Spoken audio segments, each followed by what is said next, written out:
C'est ton Gavantard qui revient une fois de plus again and again te balancer cette dose, ce nectar survitaminé. Va chercher ton bavoir, mets-le bien en place, car tu sais que tellement c'est bon, onctueux, délicieux, tu vas t'en foutre partout et tu vas dégueulasser ton tricot tout neuf. Donc le film du jour s'intitule Tête 2. Je vais pas tourner autour du pot, c'est une réussite totale.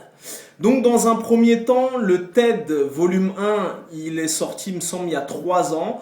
Ça a été un petit peu un succès inattendu parce que si je te raconte pas de conneries, le film avait rapporté presque 500 millions de dollars au box-office mondial. Et même Mark Wahlberg, dans une interview, il a dit « Je me suis tellement gavé avec ce film que j'ai pu m'acheter une nouvelle maison. » Donc, c'est toujours difficile dans une trilogie, dans une franchise, une saga, le deuxième opus, parce que si le premier a été bien, les gens t'attendent au tournant, il y aura forcément la comparaison avec le premier.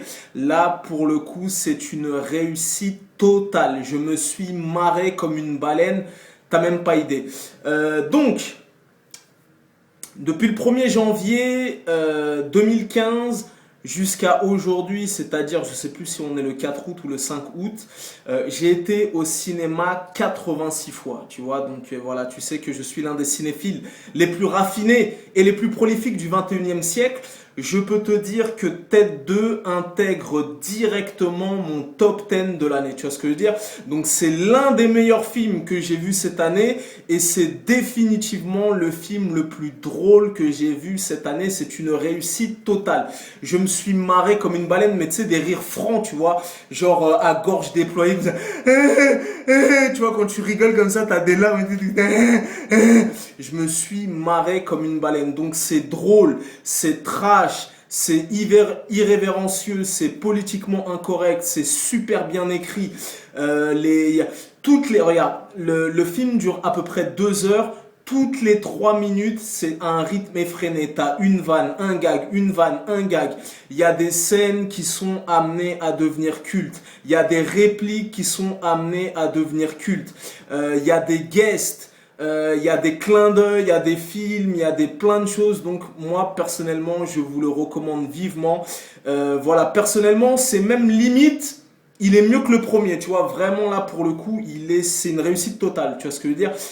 Ils ont vraiment réussi le pari à confirmer avec le deuxième, à faire mieux que le premier et je t'ai dit, ça, tu vois, quand j'ai été le voir ce matin au Gaumont-Parnasse, première séance disponible à 9h30, j'avais l'impression d'assister à un spectacle de stand-up, tu vois ce que je veux dire. Tellement ça fuse, t'as même pas le temps de rigoler de la première vanne, qu'il y en a une deuxième qui arrive, des gags de situation, des répliques qui font mouche et compagnie, à un rythme effréné. Je te dis, pendant 2 heures, tu as une vanne ou un gag toutes les 3 minutes, si ce n'est encore moins. Tu vois ce que je veux dire? Donc voilà, réussite totale. Voilà, que ce soit le choix des morceaux, les clins d'œil, les guests, la bande originale du film. Donc voilà, il est drôle, il est touchant. Voilà, il y a des vrais punchlines. Donc voilà, personnellement, c'est une réussite totale. Je vous encourage vraiment à aller le voir. Qu'est-ce que je pourrais ajouter? Voilà, tu vois, pour le coup, aujourd'hui, il y a comment ça s'appelle? Il y a Les 4 Fantastiques qui est sorti et il y a Tête 2. Les 4 Fantastiques, je l'ai déjà vu en avant-première, j'en ai fait ma chronique. Il est foiré, c'est une banane, voilà, grosse déception, grosse douche froide. Donc si pour le coup vous deviez voir un seul film au mois d'août et que vous hésitiez entre Ted et Les 4 Fantastiques, allez voir Ted 2, il est largement supérieur. Voilà, pour le coup, moi personnellement, c'est pas dit même que j'aille le voir une deuxième fois tellement il m'a fait rigoler.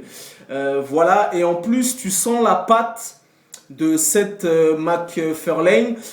Ça veut dire que c'est vraiment une mise en scène énergique, tu vois. Ça veut dire que quand j'ai vu le film ce matin, t'as vraiment l'impression de regarder un épisode des Simpsons ou un épisode de South Park tellement les gags s'enchaînent. Tu vois, c'est vraiment cartoonesque, en mode bande dessinée, des gags de situation, tout ça et tout. Il est archi drôle, c'est une réussite totale. Voilà.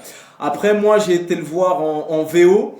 Donc je me porte pas caution et je me porte pas garant pour la version française. avec la voix de Joe Star. Moi, pour cette chronique, je ne défends que la version originale. Tu vois ce que je veux dire? Donc, je sais pas ce que la VF va donner, si les gags vont être aussi percutants, tout ça et tout. Donc, moi, personnellement, je suis un pro VO et je vous encourage vraiment à aller voir les films en VO, ne serait-ce que pour les intonations, les mimiques, tout ça et tout.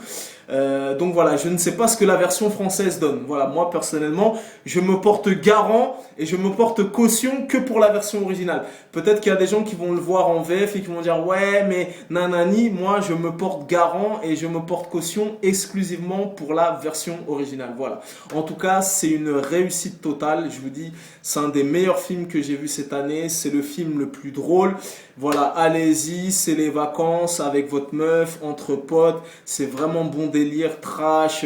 Voilà, même cette McFarlane, il n'a pas hésité à écorcher un petit peu les États-Unis, balancer des petits pics, tout ça et tout. Voilà, c'est une réussite totale.